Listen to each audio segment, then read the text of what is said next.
You got to save it. Don't save it quickly underneath your own basket. Throw it way back out to the time strike. Nash standing in front of Darren Williams. Crossing over to Lopez, and he nails it.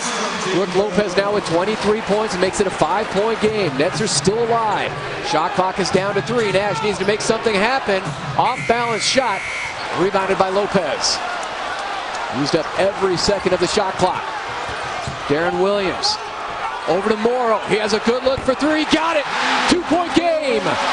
Anthony Morrow drains the 3. So they're going to have to foul. There's not enough time left. The Suns could run out the clock if the Nets don't foul, and they do. And they'll foul Steve Nash, one of the greatest free throw shooters of all time. They have 1 foul to give. That's the 4th team foul on New Jersey. And again, the Suns have not committed a foul yet.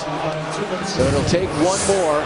You take a look at Morrow, who hits the 3, and then Steve Nash is now fouled in the backcourt by the combination of Vujicic and Darren Williams. Look at this once again. We talked about this the other day. The NBA leaders in 4th quarter free throw percentage. You got 3 players from the Suns on that top of that list. And Grant Hill is very impressive. He raises his average about 10 percentage points in the 4th quarter, going to the line, knocking down shots. But Nash knocks them both down, and 94 to 90 advantage. It's looking pretty good for the Suns right now if they can take care of that basketball.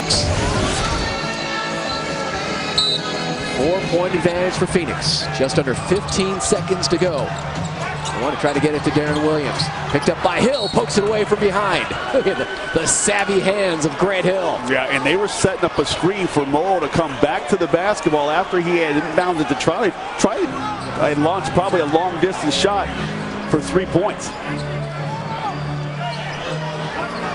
Resetting offensively and defensively. New Jersey stacking at the top of the key. It goes to Morrow. Shoots past Nash and drills a 3. 1-point game.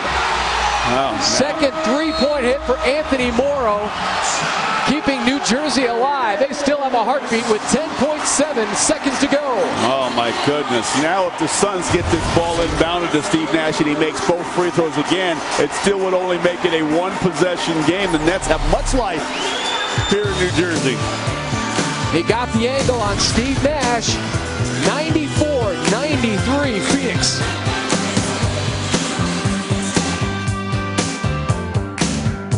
Greatest shooter he's ever coached. We're not laughing anymore after he's hit back-to-back threes to make this a 1-point game. Yeah, he's done a nice job all night long behind that arc. 5 3-pointers, and none bigger than this one right here. Steve Nash kind of got on his hip, and Morrow decided, I'm going to raise up and fire anyway, and he knocked it down. So now here for the Suns, obviously they got Grant Hill, who normally takes the ball out. Trigger man for the Suns, out of bounds in late game situations. They have Aaron Brooks in there. Breaking free is Channing Frye. Head fake, and the crush for Channing Frye. Well, they got the 2. It wasn't the time off the clock that they would have wanted to take, but they get the 2 points, and they make it a 3-point game, which obviously is still a 1-possession game, but let's not get the ball tomorrow. And then Alvin Gentry saying, hey, Nets got to play. They don't have any more timeouts. So they can't afford to go over there and get a technical right here and make this thing a 4-point play. They're just going to have to go. They're going to have to guard Morrow on this possession. 3-point game. They need a 3 to send it to overtime. Darren Williams to Morrow. Nash was there. And he's going to get 3 free throws. 2.7 seconons to go, and he almost hit the shot. Could have been a 4-point play. Nash just wanted to try to foul him before he could get the shot off, but to no avail. Morrow doing another job with a quick fire action, and he got that shot up. So he will go to the line and shoot three free throws, and unfortunately, my stat sheet for Morrow fell on the front side of his court. I don't know exactly how he shoots from the free throw line. What does he shoot, Tommy, from that line? 90.5%. Hey, boy. 67 of 74 coming into this game for Morrow. Well, you know, my old coach, John Lucas, used to say that pressure bursts pipes, and a 90% shooter, the only way he would miss is if he tightens up from that line and something bursts. Suns have a pair of 20-second timeouts left. He's hit 2 3-pointers, and now 3 free throws coming for Anthony Morrow. Knocks down the first calmly. What a story he is, too. He was headed to the Ukraine to play when Golden State called 2 summers ago. And then he wound up leading the NBA in 3-point shooting percentage the next year. Talked about that 37-point game he had as a rookie, most ever by an undrafted rook. 2 more pressure free throws coming for Morrow.